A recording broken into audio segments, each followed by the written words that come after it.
Dari lantai 4 Gria Kompas Gramedia, Hakim menemani Anda di pagi jelang siang ini. Yang pasti kita bincang sehat. Dan seperti biasa juga, setiap Rabu pagi mulai pukul 10 sampai dengan pukul 11 kita berbincang. Bincang sehat ini yang mengisi adalah Boromies Group. Dan yang pasti gilirannya teman-teman atau narasumber dari Rumah Sakit Santo Yusuf Bandung. Selamat pagi Bu Ibu. Selamat pagi Pak. Apa kabar? Sehat? Alhamdulillah sehat. Gimana Mbak Lastri di bagian promosi kesehatan? Tetap semangat sehat, aja ya, sehat ya. Harus. Nah, ada dua orang narasumber yang hadir di pagi jelang siang ini, sahabat Sonora ya. Ada Mbak Lanjar juga ya, Mbak Lastri ya. Yang melengkapi ini. Saya baru kali pertama kayaknya. Sebenarnya sudah kali kedua. Ya? Kali kedua ya? Zaman saya masih di tahun 2012 atau 2012 ya? Tentang HIV dulu atau PPI ya. Saya lupa. Iya ya. Pakai masker sih saya lupa. Iya, wajah saya. Atau sama saya sama Ita waktu itu ya, mungkin. Ke Bapak satu dengan Kak Ita kayaknya sekali ya. Ita ya. Oke, Mbak Lanjar. Kalau Mbak Lanjar nih lebih di bagian apa Mbak Lasri? Bagian perawatan isolasi COVID. Dirawat inapnya bersama teman-teman. Dengarnya lumayan nih. Bagian rawat inap. Iya. Oke, dan ini masih terkait juga dengan COVID, sahabat Sonora ya. Hari ke-10 di bulan Februari 2021 ini, bincang sehat kita berkaitan dengan COVID, yaitu waspada COVID-19 klaster keluarga. Iya. Ini kalau dibilang klaster keluarga ini apa ya? Boleh dibilang pemerintah juga lewat Satgas Covid juga mewanti-wanti masyarakat juga waspada klaster keluarga, waspada klaster keluarga. Tapi seperti apa kan kita penularannya, kemungkinannya dan seterusnya gitu ya. Tapi yang jelas sebelum kita masuk ke situ, saya ingin tahu dulu kondisi karena kan Mbak Lanjar di bagian rawat inap nih.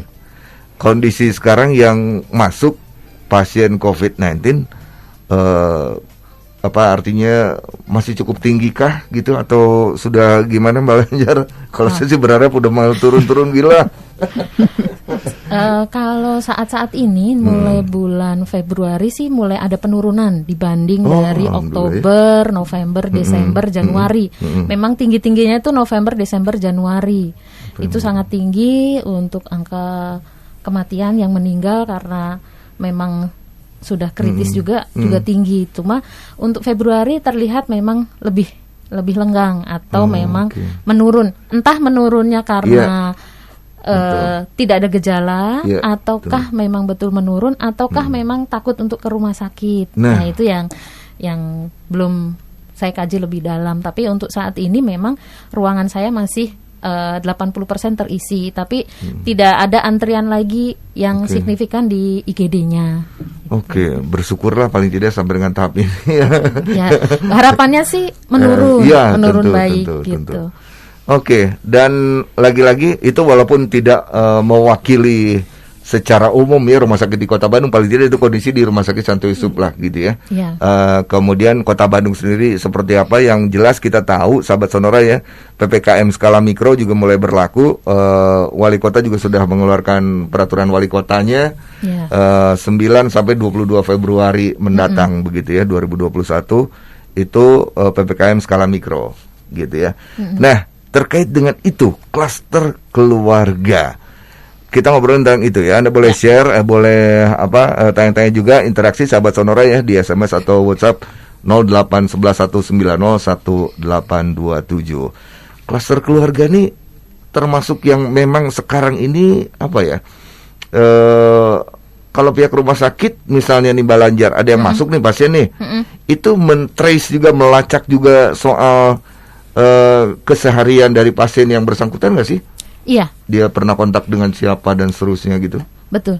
Selama waktu awal pasien itu datang, baik di klinik ataupun di IGD, itu akan di screening, akan dikaji bagaimana pola di rumah.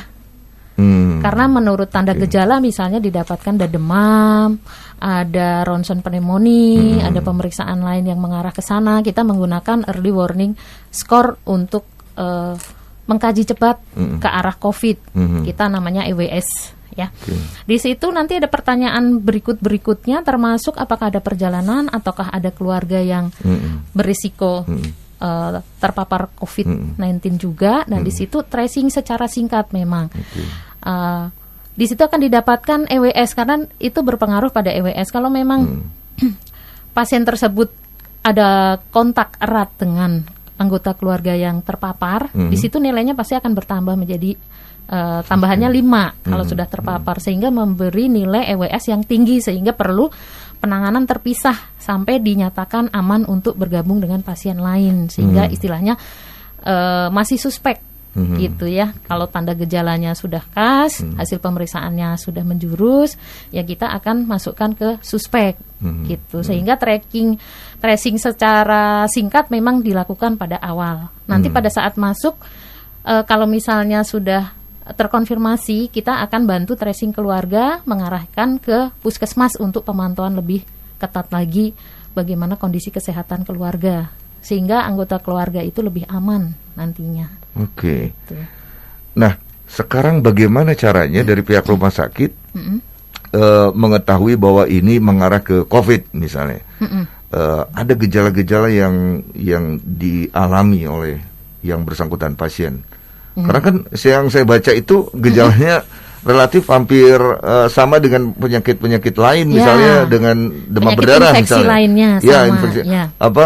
Ada demam tinggi, sesak nafas gitu ya, batuk gitu. Ya. Bagaimana mendiagnosa bahwa ini mengarah COVID gitu pasien?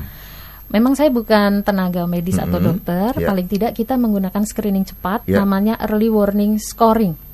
Jadi scoring dari situ nanti dinilai, kalau menunjukkan lebih atau sama dengan 10, itu dianggap lebih mendekati ke COVID sampai nanti dipastikan dengan RT-PCR gitu. Jadi nanti ada di situ apakah ada pneumonia kalau menggunakan ronsen biasa, kalau dengan CT scan ataukah ada nanti ada korat 1, 2, 3, 4, 5. Kalau sudah mengarah korat 4, 5 itu nilainya nanti 5. Apakah ada kontak erat dengan terkonfirmasi yang terpapar COVID, itu nilainya 5. Nanti usia di atas 44 tahun itu juga ada poin nilainya. Untuk jenis kelamin, dia laki atau perempuan, laki itu mempunyai poin 1. Terus nanti ada pemeriksaan nilai neutrophil limfosit rasio. Ya, itu kalau nilainya lebih dari 5,8 itu juga nilainya 1. Ada demam, riwayat demam. Walaupun pada saat di IGD atau di klinik itu tidak ada demam tapi ada riwayat demam, dia mempunyai poin lagi. Nanti pada saat diukur suhu, ternyata demam, itu poin lagi 1. Sehingga dari total pertanyaan-pertanyaan itu ternyata didapatkan lebih dari 10 itu akan masuk dianggap suspek COVID, sehingga perlu screening lanjutan. Sehingga awal tuh pemeriksaan ronsen, pemeriksaan darah, anamnese, terus pengukuran saturasi. Nah, nanti di poin EWS itu ada gangguan pernafasan termasuk saturasi. Saturasi turun atau tidak. Nanti untuk menentukan ini COVID merah, kuning atau hijau. Kalau hijau tidak ada gangguan pernafasan, atau ada pernafasan ringan tapi membaik dengan oksigen misalnya, yang oksigen ringan. Tapi kalau misalnya COVID kuning, dia saturasi sudah menurun, dengan bantuan oksigen ringan tidak membaik yang signifikan, itu COVID kuning. Tapi kalau COVID-nya merah, dia udah mengalami desaturasi, gangguan fungsi tubuh, dengan bantuan oksigen tidak membaik, perlu alat bantu nafas yang lebih tinggi, itu merah. Sehingga screening cepat memang dengan early warning system. Walaupun nilainya misalnya di bawah 10, tapi ternyata ada riwayat kontak erat, misalnya pneumonia ada, terus ada kontak erat, berarti kan 10. Ternyata demam, gangguan nafas nggak ada.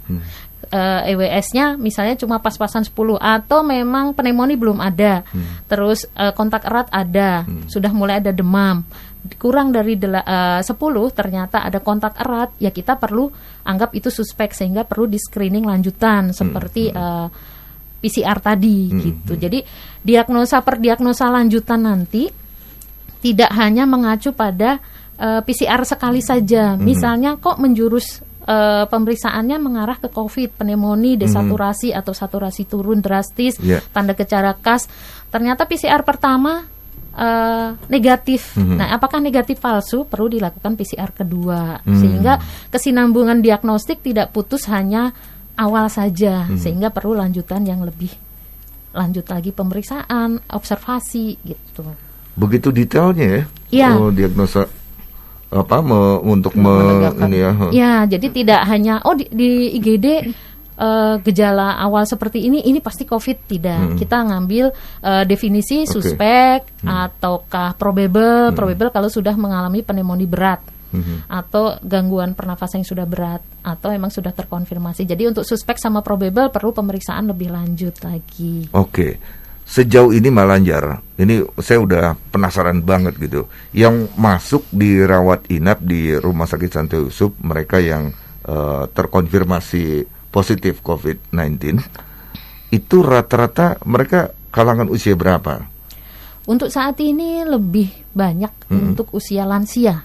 Lansia, artinya lansia tuh mulai lansia 50 ke atas ya, atau ada 60? Lansia awal, yaitu di atas 45. Nah, ada lansia yang sudah di atas 60. 45 itu lansia awal. Ya, dianggapnya ada yang lansia menuju lansia. Saya ini sudah lansia awal nih. Udah 45 soalnya. Dianggapnya lansia awal itu 45. Tapi ada aturan yang 60. Jadi rata-rata ada yang usianya itu sudah di atas 50 lah. Saya ambil rata-rata ya. 50 ke atas itu lebih banyak masuk untuk di ruangan saya, karena ruangan saya itu cenderungnya untuk seperti HCU ICU. Karena untuk ruangan yang atas itu untuk usia COVID yang kuning yang masih stabil. Jadi kalau kuning stabil tuh rata-rata memang ada yang usianya 30, 20 gitu. Tapi biasanya juga ada. Anak-anak anak-anak memang jarang. Walaupun nanti rapid waktu awal-awal dulu anak ada rapid antibodinya IgG atau IgM-nya positif, dengan PCR ternyata negatif. Memang secara teori daya tahan tubuh anak itu lebih kuat. Secara teori di Wuhan juga untuk paparan terhadap anak itu sangat kecil, 0,03 dibanding dengan dewasa atau lansia gitu. Jadi saat ini sih anak-anak relatif aman ya. Kalaupun terpapar, dia tidak menimbulkan gejala gitu, karena daya tahan lebih kuat. Memang ada juga sih dari bayi, begitu dari kelahiran dari ibu yang positif gitu, ada beberapa yang ternyata ikut positif. Apakah teknik partus ataukah memang dari awal sudah terpapar, kita belum tahu. Memang penyakit ini karena baru masih banyak penelitian yang dilakukan, sehingga misalnya aturan sekarang A bisa berubah menjadi revisi, seperti panduan revisi yang sekarang dari pemerintah sudah revisi 5. Nanti kalau dari WHO atau CDC ada teori baru lagi, mungkin akan revisi lagi. Cuma yang sekarang memang kita memakai acuan revisi 5. Belum lagi kalau virus coronanya disebut-sebut bermutasi, ada treatment yang beda lagi kan? Virus ini adalah si imut yang cerdas. Virus yang cerdas. Iya, virus ini mau virus HIV, mau virus apapun, ternyata daya juang untuk bermutasi, mengadaptasi di tubuh inangnya itu sangat cepat berproses, sehingga tadinya seperti A, ternyata kita pakai obat A, dia menjadi B untuk menyesuaikan, sehingga lebih resisten, lebih kuat dan sebagainya. Sehingga kita masih perlu mempelajari lebih banyak untuk virus ini ya. Gitu. Oke. Nah, tadi kalau kembali ke usia lansia yang ternyata paling tidak yang terkonfirmasi positif dan masuk di rawat inap di Rumah Sakit Santo Yusuf ini, itu tentu ditrace juga kah? Mungkin ini dapat atau terpapar COVID-19 ini dari mana, ditrace gitu? Dari rumah sakit atau gimana? Untuk secara singkat kita ada trace. Trace tapi tidak mendetail seperti di komunitas atau puskesmas. Kalau puskesmas punya kewajiban memang tracing. Jadi sejauh mana paparan dia dapat dari mana, terus memaparkan kemana saja. Kalau di rumah sakit memang tidak fokus tracing mendapatnya dari mana, tapi memang fokus untuk perawatan ke pasien dan membantu keluarga agar waspada kepada anggota keluarganya, apakah ada yang bergejala atau tidak, yang berisiko seperti apa, menyiapkan keluarga nanti kalau ada anggota juga yang positif, itu pendampingan. Sehingga kita membuka layanan WA. Jadi di ruang rawat inap kami ada WA, karena pasien yang dirawat, diisolasi tidak bisa dijenguk apalagi ditunggu. Sehingga kita memberikan layanan WA. Nanti kalau memang positif hasilnya, kita informasikan selain perkembangan tiap hari juga hasil-hasil yang perlu diketahui untuk kewaspadaan keluarga. Misalnya hasil positif, silahkan keluarga protokoler untuk isolasi mandiri, teknik-teknik kita by WA, kemudian diarahkan untuk ke puskesmas untuk mendapat pemantauan lebih ketat lagi, untuk memantau anggotanya, terus apakah punya kemampuan untuk swab. Kalau tidak punya kemampuan untuk swab, misalnya swab sekarang kan memang tidak wajib kalau menurut panduan revisi 5. Apakah isolasi mandiri bisa berakhir atau tidak, seperti itu kita layanan. Jadi kita tidak tracing terlalu mendalam, dapatnya dari mana, gitu memang tidak. Itu. Ya. Memang awal itu ada nggak sih anggota keluarga yang membuat ibu ini terpapar, tapi nanti di rawat inap kita tidak akan mengejar terlalu dalam pasien ini dapat dari mana, tapi seluruh anggota keluarga akan kita dampingi apakah ada tanda gejala ke sana, bagaimana penanganan, bagaimana meminta bantuan, sambil kita merawat pasien. Pasien ini akan kita informasikan kondisinya. Memang kita kan pekerjaannya cukup banyak, memang kita arahkan keluarga. Kalau susternya belum memberikan informasi, silakan WA. Jadi kita ada komunikasi timbal balik. Nanti kalau ada keadaan urgen atau ada tindakan yang perlu persetujuan, kita akan by phone atau by WA untuk meminta keluarga salah satu datang. Kalau memang risiko tindakan itu kecil, misalnya pemberian obat dan sebagainya, kita informasikan dan minta izin via WA dulu. Nanti kalau keluarga ada yang datang baru kita mintakan tanda tangan, karena keluarga juga kan perlu isolasi mandiri, tidak terlalu banyak kontak ke kita, apalagi datang ke rumah sakit yang memang sekitarnya berisiko untuk memaparkan, seperti itu. Nah, apakah yang masuk tadi usia lansia katakanlah yang kalau dirata-ratakan gitu, apakah mereka termasuk orang yang beraktivitas cukup tinggi, begitu sering keluar rumah, begitu misalnya, atau seperti apa? Mungkin sempat ke trace juga ke arah situ. Oh ya, betul sekali. Untuk rata-rata adalah lansia yang stay at home. Stay at home, di rumah aja padahal. Ada yang memang riwayat stroke misalnya, atau riwayat memang jalannya susah. Jadi stay at home, tinggal di rumah, tapi kenapa tetap terpapar? Dari mana? Sehingga kadang-kadang tidak ada kepercayaan bahwa betul nggak sih pemeriksaannya ini positif? Nggak keluar rumah, nggak kemana-mana. Karena klaster keluarga ini dapatnya mungkin anggota keluarga salah satunya bepergian keluar rumah, bekerja, apakah kontak dengan orang yang berisiko tadi, ataukah di tempat kerjanya ada klaster perusahaan atau klaster perkantoran, kita tidak tahu. Mungkin lebih banyak adalah karena terpapar banyak orang sehingga tidak tahu mana yang terkonfirm, sehingga pas pada saat pulang tidak menjalankan protokoler, atau pas terkontak dengan banyak orang tidak menggunakan protokoler seperti masker, cuci tangan dan sebagainya, menjaga jarak. Sampai rumah juga tidak melakukan protokoler seperti mengganti baju, mandi dulu, baru kontak dengan keluarga banyak. Nah, kalau di dalam keluarga kita kan ngobrol dengan mama atau adik itu tidak pakai masker rata-ratanya. Terus ada tante atau bibi main ke rumah juga kan tidak pakai masker, katanya nggak sopan kalau pakai masker dan menjaga jarak. Jadi kita ngobrol dan sebagainya. Terus kalau pulang ke rumah juga kan tidak ada kayak di rumah sakit ada tempat cuci tangan dan sebagainya. Mungkin datang say hello, makan bareng dan sebagainya. Apakah bertukar sendok atau dan baju atau handuk dan sebagainya, kita tidak tahu. Sehingga detail untuk tracing ke arah yang mendetail itu memang tidak, tapi paling tidak adakah anggota keluarga yang bepergian di luar rumah, bekerja dan sebagainya? Oh, ada.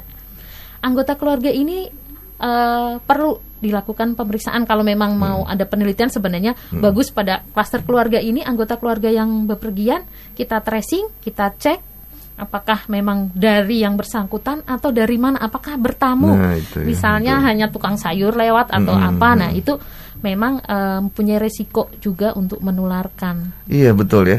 Terpapar dari mana begitu ya, sementara yang bersangkutan stay at home gitu, di rumah saja.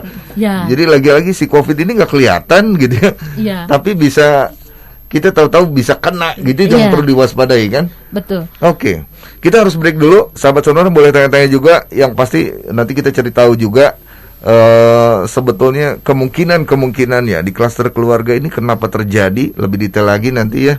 Tadi sudah disampaikan juga sih di awal kalau di keluarga itu protokol kesehatan cenderung longgar ya, nggak pakai masker karena melihat anggota keluarganya mungkin sehat gitu ya. Nah justru yang perlu diwaspadai ada orang yang tidak bergejala itu tadi ya, tapi dia pembawa virus. Nah, gimana caranya nanti ya kita kupas lagi lebih dalam lagi, dan Anda boleh interaksi di SMS maupun WhatsApp ya 0811190827. Oke, Mbak Lastri di Santo Yusuf ada ini juga ya untuk tes antigen. Tes rapid test. Ya, ada beberapa macam ya untuk ada ya untuk mendeteksi COVID. Nah, rapid test antibody, rapid test antigen, itu ada 2 macam ya, dan bedanya ada apa? PCR. Kalau rapid test antibody itu untuk mendeteksi antibody, daya tahan tubuh kita terhadap virus. Nah, kalau rapid test antigen itu biasanya mendeteksi ada nggak protein virus di tubuh kita. Gitu. Nah, itu memang pengambilan sampelnya beda. Kalau antibody cukup ngambil darah aja. Tapi kalau rapid test antigen itu caranya seperti PCR swab. Lewat sampelnya itu ngambilnya dari saluran pernafasan. Nah, gitu sama. Tapi kalau PCR, kalau PCR swab itu ngambil juga dari pernafasan itu biasanya untuk menegakkan diagnosa ya kayak. Jadi PCR. Rapid test itu tidak untuk menegakkan diagnosa. Jadi rapid tes antibody itu dulu pada saat awal itu yang kita pakai adalah untuk screening awal menggunakan rapid antibody. Tapi sekarang tidak. Rapid antibody itu untuk penelitian komunitas. Nah, terus maju ke swab antigen. Swab antigen namanya rapid itu adalah cara cepat. Beda dengan nanti PCR.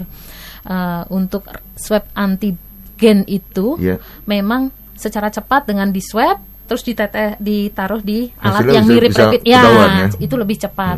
Tapi hasilnya juga swab antigen itu tidak untuk diagnostik, harus dipastikan. Jadi swab antigen negatif belum tentu negatif. Ada banyak kasus swab antigen negatif, tanda gejalanya khas sehingga kita maju ke PCR itu positif. Jadi pemeriksaan penunjang ini tidak menjadi pokok utama bahwa untuk mendiagnosa COVID, karena ini hanya salah satu pemeriksaan penunjang. Tetap harus dilihat dengan klinis hasil pemeriksaan yang lain dari klinisnya, dari pemeriksaan penunjang lain, apakah memang mengarah ke sana. Nah, kalau untuk RT-PCR, real time, real time atau reverse time untuk PCR itu lebih memang sekarang untuk mendiagnosa, memperkuat kondisi sehingga membuat diagnosa itu positif gitu ya. Walaupun nanti PCR itu ada yang negatif palsu istilahnya, pada saat di swab memang jumlah virus yang di swab itu tidak mencukupi sehingga terdeteksinya negatif. Itu sehingga kalau klinisnya menjurus ke sana kita lakukan swab 2 kali. Gitu. Ada juga swab ketiga baru positif, itu tergantung jumlah virus yang terambil. Gitu. Nanti sekarang kan lagi heboh Siti. Nah itu Sitinya berapa gitu ya. Padahal Siti itu tidak menjadi indikator bahwa ini baik atau buruk, apakah ini proses penyembuhan atau tidak. Itu karena Siti di swab itu hanya di sampelnya, bukan indikator di tubuh pasiennya. Sehingga pemahaman masyarakat itu yang harus memahami bahwa Siti itu bukan menjadi indikator kok Sitinya masih 25, ini belum baik, masih jelek, bukan. Tapi dari klinisnya pasien bagaimana perbaikannya. Oke. Ini lanjut lagi nih Mbak Lanjar. Tadi dikatakan lansia ya kecenderungan yang masuk ke Rumah Sakit Santo Yusuf terkonfirmasi positif usia 50-an lah ya kalau dirata-ratakan ya gitu ya. Iya, terutama yang punya penyakit dasar sebenarnya. Iya, yang seperti apa tuh penyakit? dasarnya. Penyakit dasar. Kita sebutnya suka komorbid ya. Gitu ya. Memang yang paling sering adalah diabetes. Kita tahu memang diabetes kan menurunkan daya tahan tubuh juga ya. Betul. Sistem tubuh segala macam kan terganggu. Terus darah tinggi, hipertensi. Asma tentu. Asma kan mengganggu di paru ya, pernafasan. Karena COVID ini lebih banyak juga menyerang di pernafasan. Kemudian gangguan imunitas lain seperti HIV itu lebih rentan, atau SLE gitu. Tapi yang lebih banyak memang saat ini hipertensi, asma, diabetes gitu. Oke. Nah, untuk lansia yang tadi ternyata stay at home kemudian tapi tetap juga kena gitu.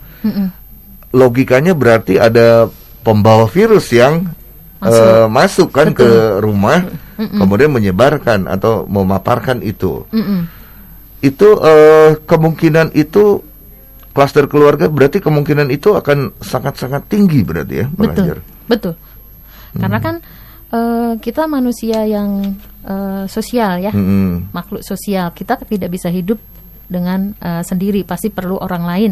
Terus kita hidup perlu makan, perlu bekerja. Kita pasti keluar rumah. Memang ada teknik-teknik yang membantu menurunkan penularan ini. Bukan untuk mencegah 100% tidak, tapi paling tidak membantu gitu. Memang pencegahannya kita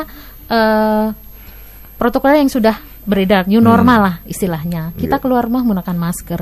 Tapi sebenarnya inti dari semuanya, masyarakat harus memahami dulu COVID itu seperti apa. Sedangkan memahami COVID itu seperti apa, penularannya seperti apa, terus sampai penanganan seperti apa, sehingga memahami bahwa tanda gejala juga harus tahu gitu. Kalau pemahaman tahu, sehingga kita akan mematuhi peraturan protokol yang sudah ditetapkan pemerintah seperti new normal ini, menghindari kerumunan, tidak mengadakan acara yang melibatkan orang banyak, terus memakai masker, menjaga jarak, mencuci tangan, protokol kedatangan seperti apa kalau datang ke rumah. Jadi memang kalau lihat masyarakat zaman dulu itu kan selalu nyediain gentong atau air gitu kan, kalau pulang ke rumah kan selalu cuci tangan, cuci muka atau wudhu gitu kan. Nah itu kan sebenarnya adaptasi baru, sebenarnya kalau dilihat flashback adaptasi lama sebenarnya itu tata krama lama sebenarnya kalau dilihat sebenarnya itu bisa diterapkan. Jadi di depan rumah kita sediakan keran air dengan sabun, kita bisa cuci tangan, membuka sepatu, barang bawaan ditinggal dulu di luar gitu ya. Terus memang nanti kita harus mengenal juga anggota keluarga kita, mana anggota keluarga yang rentan untuk tertular, sehingga kalau datang juga tidak langsung salaman atau apa gitu kan. Sehingga kita mengenal, oh kita punya orang tua nih yang sedang punya darah tinggi atau diabetes, kita lebih proteksi, kita lebih mengawasi ada nggak sih tanda gejala. Kalau ada tanda gejala ringan segera berobat, seperti itu ya. Terus gizi seimbangnya seperti apa, nutrisi. Apakah perlu suplemen vitamin? Karena vitamin juga tidak selalu harus diminum rutin. Karena itu juga membahayakan tubuh, kelebihan vitamin atau malah efek yang lain. Sehingga nutrisi seimbang, bersih, pola hidup juga yang bersih. Terus tidak berbagi alat-alat makan, alat pribadi, tidak berbagi. Misalnya itu adik saya kah, minjemlah lipstik gitu kan. Itu kan kena bibir dan sebagainya, kita tidak tahu. Terus selain makanan, olahraga. Terutama sebenarnya hindari stres. Pikiran harus tenang. Ini kita katanya 20 kali sehari tertawa itu meningkatkan imun katanya hampir 100%. Mari kita tertawa dulu. Jadi silakan menghitung ya. Aduh, benar-benar setuju. Kalau bahagia tentu aura kita kan akan positif ya, imun akan naik.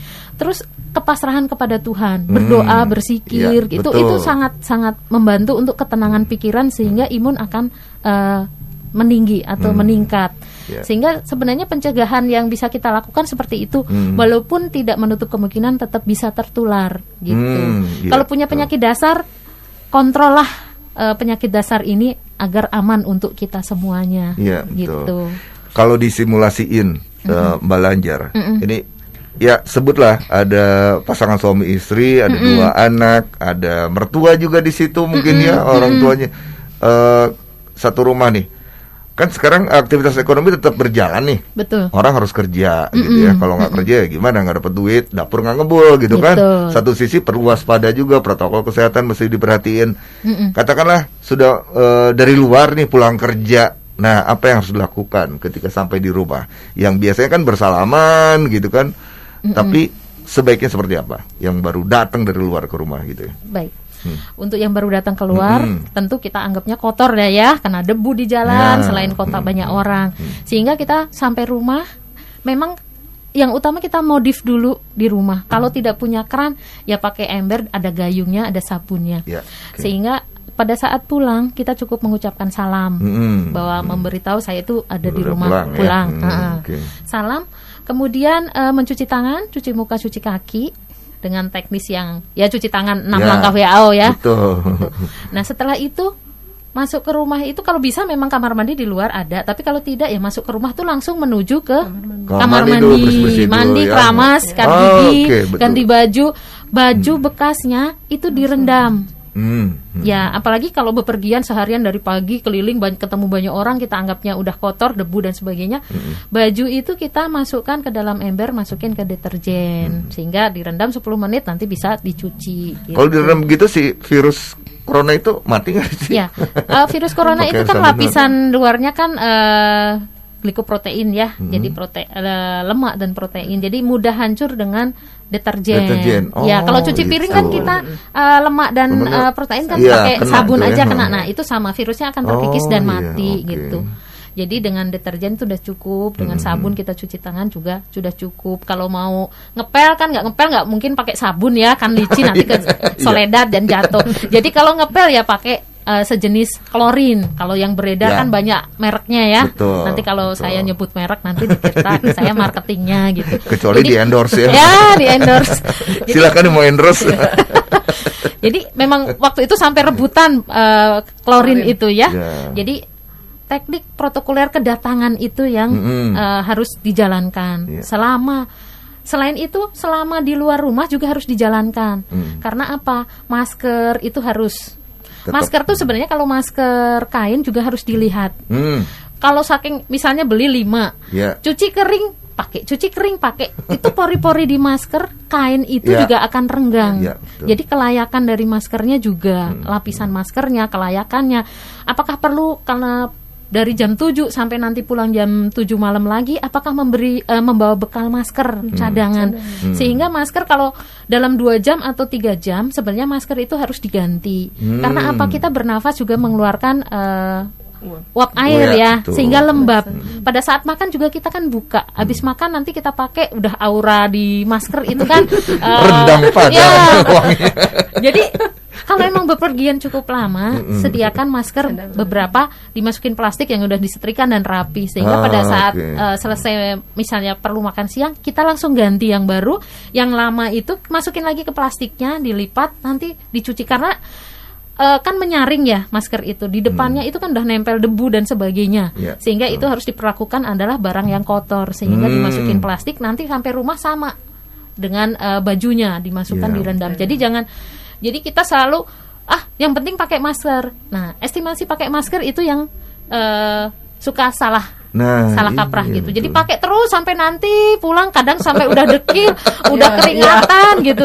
Nah, itu kan tidak ada fungsinya sebenarnya. Justru meracuni diri karena pada nempel-nempel itu ya kotoran segala macam. Karena kan kalau secara teori dalam 2 jam pada area yang lembab itu akan tumbuh bakteri atau jamur ataukah virusnya akan mulai nempel. Dan kalau keisep, kalau bakteri itu kan tidak masuk ke inang, dia tidak hidup ya. Kalau bakteri virus itu memang ya itu tadi si kecil yang cerdas tadi. Jadi kalau bakteri udah tumbuh, kita bukan hanya kena virus yang lain tapi kena sakit yang lain gitu. Sehingga masker itu perlu diganti. Terus cuci tangan, jangan mengharapkan hanya hand sanitizer saja. Kalau memang tangan kita udah kotor, megang apa atau habis korek-korek hidung atau apa ya, cuci tangan di air mengalir. Saya rasa di pertokoan semuanya sudah menyediakan air mengalir. Terus estimasi dari COVID itu jangan pemikirannya hanya menginfeksi saluran pernapasan saja, karena COVID ini juga dapat menginfeksi saluran pencernaan, sehingga pada saat kita sakit perut, diare dan sebagainya, bisa jadi tidak sembuh-sembuh ataukah memang ada virus COVID-nya, sehingga penularan itu selain dari droplet atau percikan air ludah dari kita, juga memang dari feses atau tinja. Ya, di penelitian itu di feses atau tinja itu ada gitu. Ya, sehingga kenapa kita habis dari buang air besar, kita harus cuci tangan yang bersih dan sebagainya.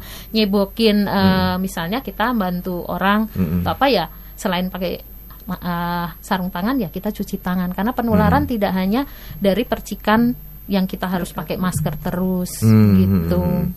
Oke. Kemudian kalau untuk artinya si virus corona ini, mungkin masyarakat yang perlu tahu juga adalah cara penularannya yang ya, tempo hari kan sempat ada muncul juga tidak airborne tapi kemudian airborne, jadi bisa terbawa angin dan bertebaran gitu. Jadi apa benar seperti itu Mbak Lanjar? Apa penularan virus corona ini lewat apa saja sih sebetulnya? Gitu, mungkin masyarakat perlu lebih ngeh lagi supaya tahu. Ya, secara teori yang sudah didapatkan memang sampai penelitian saat ini utamanya adalah droplet atau percikan air ludah. Kenapa kita harus pakai masker? Karena menjaga jarak juga. Percikan air ludah itu bisa sampai 1,5 meter sampai 2 meter. Nah, percikan air ludah yang mengandung virus tadi mungkin jatuh di kursi, di meja, terus kita pegang. Nah, droplet ini menjadi penularan kontak kalau jatuh ke benda itu kita pegang, nah kita akan kontak. Tapi tidak kena droplet langsung, saya ngomong terus kecipratan gitu, tidak. Terus kenapa ada yang airborne, ada aerosol? Sebenarnya secara teori memang aerosol, bukan airborne. Oh, ya, itu. Karena nanti bedanya apa? Nah, kalau airborne itu kan melayang-layang di udara. Walaupun bisa saja terjadi. Bisa saja, mungkin saja ya. Ya, gitu. Tapi bukan berarti dalam estimasi bahwa itu airborne, bukan. Kita aerosol. Aerosol itu kita dapatkan dari tindakan-tindakan atau perilaku yang membuat aerosol itu percikannya itu menjadi lebih kecil dan terbawa angin, terbang. Nah, itu aerosol yang lebih kecil. Kalau droplet kan besar nih, jatuh pluk gitu. Kalau aerosol itu percikannya lebih kecil dan terbawa oleh angin. Kurang lebih bisa sampai 2 meter. Tergantung dari area yang aerosolnya tersebut. Misalnya kalau aerosolnya kena AC mungkin nyangkut di AC dan AC dihembuskan lagi mungkin jadi aerosol lagi.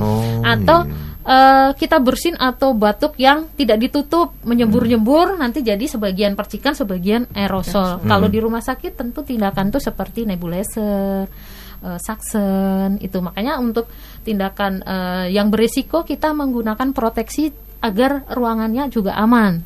Karena aerosol ini juga nanti dalam waktu 2 jam, ada yang 30 menit sampai 2 jam, aerosol itu akan turun. Ya, jadi tidak akan terbang-terbang. Kecuali ada kipas angin yang menerbangkan lagi, pasti akan terbang lagi. Tapi kada suasana ruangan yang tenang, aerosol itu tercipta dalam 2 jam, 30 menit sampai 2 jam itu akan turun. Sehingga kita perlu ngepel dan sebagainya. Iya, gitu. Kalau dia si virus itu nempel di meja, dia bertahan berapa lama sih kurang lebih? Itu tergantung dari udara dan kelembapan. Ada yang di kertas, ada yang di besi, ada yang menyatakan, ada yang hitungan jam, ada yang 2 jam, ada yang hitungan hari, ada yang sampai 5 hari. Walaupun kita tahu bahwa nanti matilah di uang itu kurang lebih 2 jam gitu. Tapi kan kita tidak tahu apakah di rumah kita kelembapannya tinggi sehingga membuat nyaman si virus itu tetap bertahan. Walaupun teorinya secara random diambil kesimpulan bahwa sekian jam atau sekian hari. Jadi tetap proteksi untuk cuci tangan dan sebagainya tetap kita harus jalankan. Iya, itu saja ya. Mulai masyarakat gitu. Pokoknya bersih, rajin cuci tangan, terus apalagi baru dari luar rumah baru datang. Ya sebaiknya ada ini juga ya di rumah dipasang juga mungkin tata cara protokol ketika mau masuk ke rumah gitu ya, mengingatkan lah gitu ya. Iya. Siapa dulu? Cuma generasi selanjutnya kita kan udah gede-gede nih, udah tua ya. Nah, anak-anak kita ini yang harus kita ajarkan. Ya, gitu. Betul. Apalagi yang anak imut-imut kalau lihat mamahnya, mama minta dipeluk. Jadi dari awal kita edukasikan, kita latih bahwa nanti kalau ada yang datang, mau saudara, nenek, kakek, jangan langsung dipeluk ya, salam saja, gitu. Tunggu nanti kalau udah bersih, boleh. Terus hindari untuk mencium. Karena kan sering gemes ya, cium, apalagi kalau baby itu kan suka pada dicium di bibir gitu kan. Nah, kebiasaan itu mungkin nanti akan berubah menjadi new normal lagi. Apakah kalau di Jepang kan tidak ada kontak fisik ya. Kalau di kita kan masih suka kontak fisik. Ada adat tertentu yang kontak hidung gitu kan ada. Nah, mungkin adat-adat itu mungkin dengan kejadian pandemi ini mungkin akan ada pergeseran. Iya, betul ya. Kebiasaan gitu. Karena memang untuk kebaikan semua lah ya, untuk kebaikan orang sekitarnya juga. Iya, gitu. kalau saya lihat juga baby itu sudah terbiasa menggunakan masker dan enjoy. Mungkin generasi tahun 2019 sampai mungkin 5 tahun ke depannya mungkin sudah terbiasa menggunakan masker, gitu, cuci tangan. Oke.